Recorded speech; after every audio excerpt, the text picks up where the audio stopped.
Hi, I'm Nanette Hausman, and thank you for listening and keeping an open mind about adding a few new items to your child's college checklist. Today I wear two hats. One as a seasoned high school parent that's made it through this process on 3 different occasions.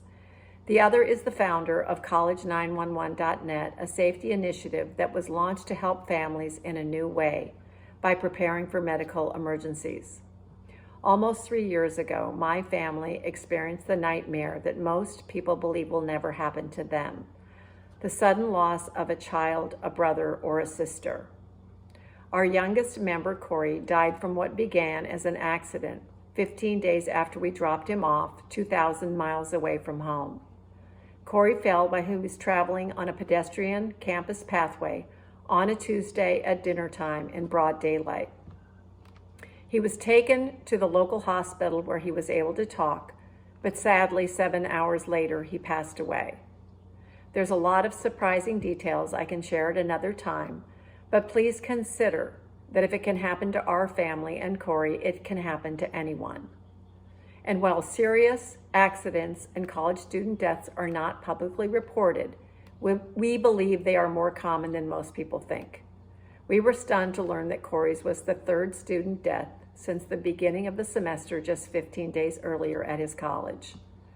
Our research and discoveries over the past 3 years have taught us that in various ways, a college full of newly independent adult children whose brains are still developing in a new physical environment with ramped up academic pressure and social opportunities can be a perfect storm for preventable accidents.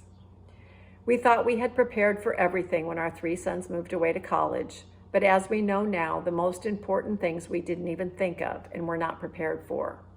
To put it another way, we didn't know what we didn't know. But I'm not here to scare you. I'm here to help prepare you.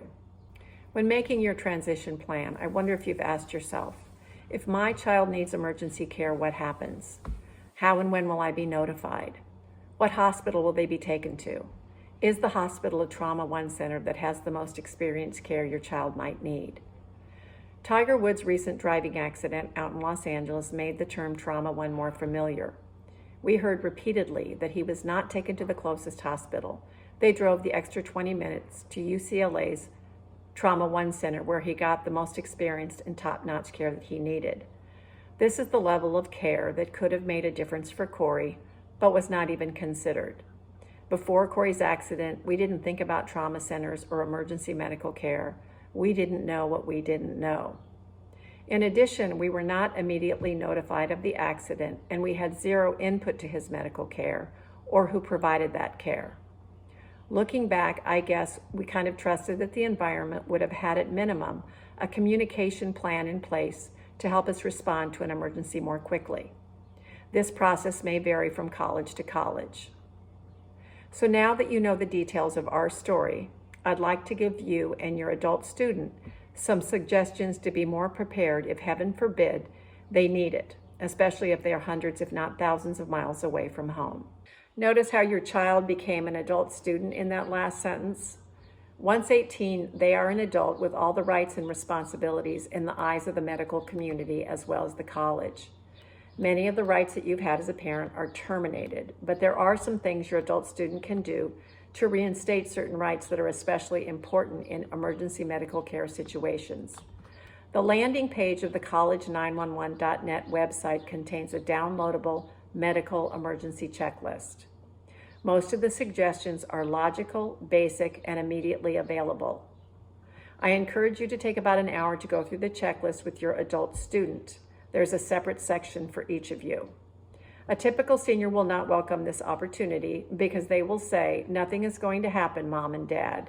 Time to cut the cord." Well, maybe Corey's story will help them understand the realities for some. In the balance of my time, I'd like to share a few things from the checklist that I believe would have made a difference for my family. First, have your child execute and have available on both your and their phones a medical power of attorney granting you control over their medical care if necessary. These forms are downloadable from the state website. Most states just require that signatures be notarized. You don't have to hire an attorney. See where the forms can be filed at your child's college and the local hospital if this is where they're taken in a medical emergency. The minute you save by having all this paperwork immediately available could make all the difference in the world. Next, if your student has an iPhone, have them set up their health app, which comes already loaded. I believe there's a similar app on all types of smartphones. Have them complete their medical profile and have it set for third-party access, so that ER staff that are in the know about this feature can access their profile without a passcode. Have them establish their emergency contacts, which are most likely you, the parents. Next, and possibly the most important step, requires a little bit of behavior modification and the use of a smartphone feature to request emergency services called either SOS activation or emergency calling, depending on the model of the phone. A passcode is not required to call for emergency services. Explain to your child that the phone used to call for emergency services should be the phone of the student in need of attention. For example, if their friend is the student in need, call for help from the friend's phone. Or if your child is the student in need, if at all possible, the call should come from their own phone. I know it sounds complicated, but it's easier than it sounds, and here's the key benefit of doing it this way. If emergency services are requested from your child's phone, it will automatically notify you, the emergency contact, and your child's location. You will be in the know right away so you can respond. The final step is finding out in advance where students are taken in the event of emergency and the level of trauma care the hospital provides. I've never seen this information on a college's website, so you'll likely have to do a little bit of digging. Make a few phone calls, ask during orientation, or stop by the campus health facility on drop-off day. Having this information is important and worth pushing for because you will know where to begin calling if you do receive a message that the SOS feature has been activated or your antenna goes up because no one can reach your child for an extended amount of time.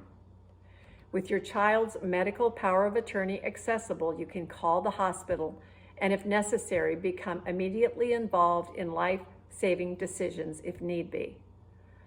I've covered a lot of material very quickly, so please reach out to me at nanette@college911.net if you have any questions or would like to become involved.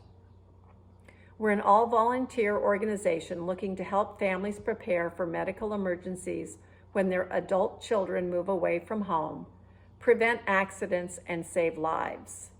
Thank you for listening, and please help us by sharing this information with other families and students.